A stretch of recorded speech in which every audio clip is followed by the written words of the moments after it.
This is one of my favorite shows in Jim Crockett Promotions history just because of what happens in the main event. It's Greensboro. It's the Greensboro stop for the Great American Bash, 1986. There's a ton of fans here, paying $257,700. In modern day dollars, that's 738,000. It's a big crowd no matter how you slice it. And a really special show. 15,000 fans are here. It's a sellout. David Allen Coe's here.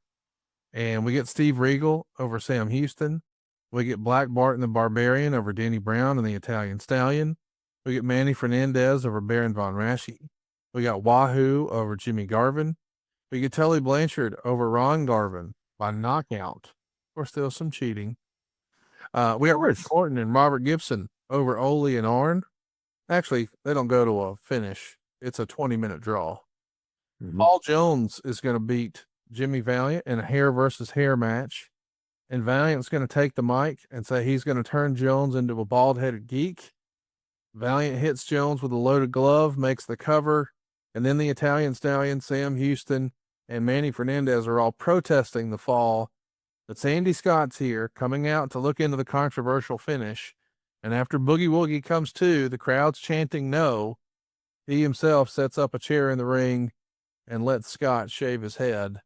It's a big moment here to see him get his head shaved like this. And by the way, this show was actually filmed and part of a video home release for the Great American Bash 1986.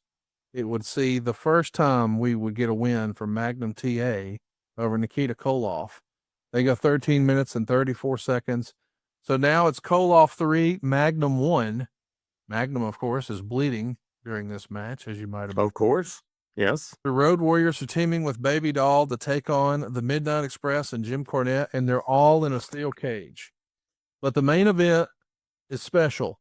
It's important. It's historical. It's Saturday, July 26, 1986, at the spiritual home of Starrcade, the brainchild of Dusty Rhodes. Now here we are on tour in his next big idea, the Great American Bash, and they're inside a steel cage. And Dusty said, we're going to find out who the best man is. And it's Dusty Rhodes winning the big gold belt for the first time. This will be his last world title, his last shot, his last world title run with the NWA World title. It's a big moment. It's a special moment. Ricky Morton and Robert Gibson come out. Magnum TA's here. Baby Doll, Ron Garvin, Sam Houston, Denny Brown, the Italian Stallion. Hell, even David Allen Coe jumps in the ring. Let's celebrate with Dusty Rhodes in Greensboro. I love this moment. I love the title change. You know, Dusty's been the NWA champion before, but that's the old belt. This is the first and only time Dusty would hold the big gold. What do you remember about this very special day for Dusty and Jim Crockett Promotions in Greensboro? Even though you know what is going to happen, you still get sort of goosebumps. It's, David Allen Coe definitely being a fan goes out there. That's what he wanted to do. He really wasn't asked. It's just, he wanted to be part of it.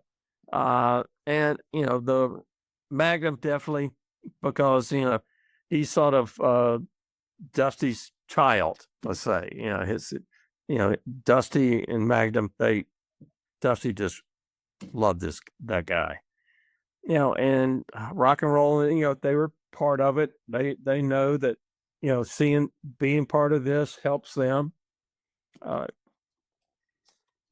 it was exciting. The fans loved it. Come on. It was what they came to see, and it's there.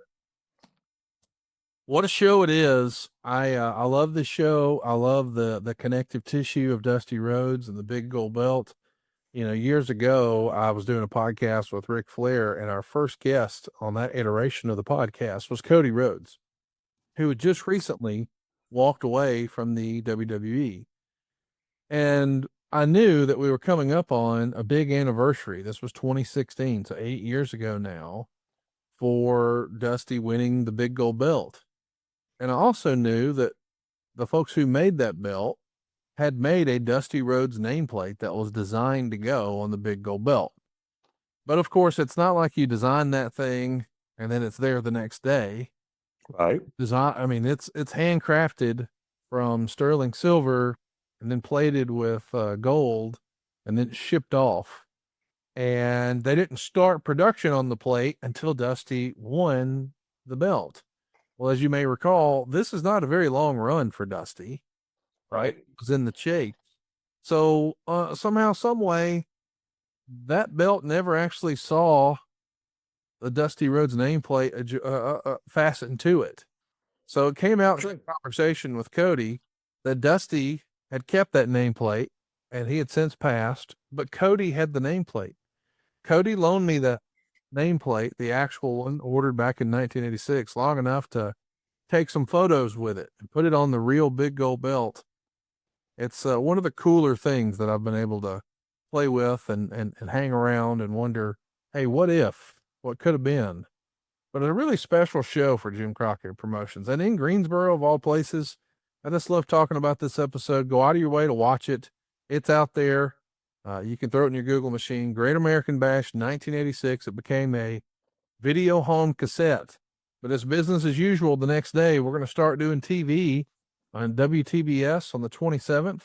And then we've got two shows, a matinee show in Asheville, which is main evented by Ron Garvin and Tully Blanchard, and then an evening show, the debut for Jim Crockett Promotions at the Reunion Arena. Yes, that one, the famous home of World Class Championship Wrestling, the same building where on Christmas night somebody got their head slammed in a cage door. That's what happens when you run around with the Nature Boy. Oh, yes. Dusty Rhodes and Ric Flair here in Dallas. 10,000 fans.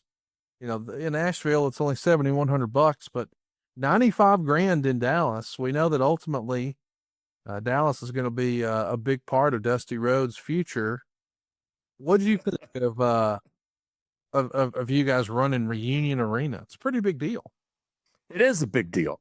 Yeah. And, you've had there again, working with the Von Erichs, in Dallas to make it happen. You had to do that, and, Dusty, it's his homecoming. Yes. Going to Dallas. So, hey, too bad we didn't get 100% of the gate, but hey, half is better than none, right? No doubt.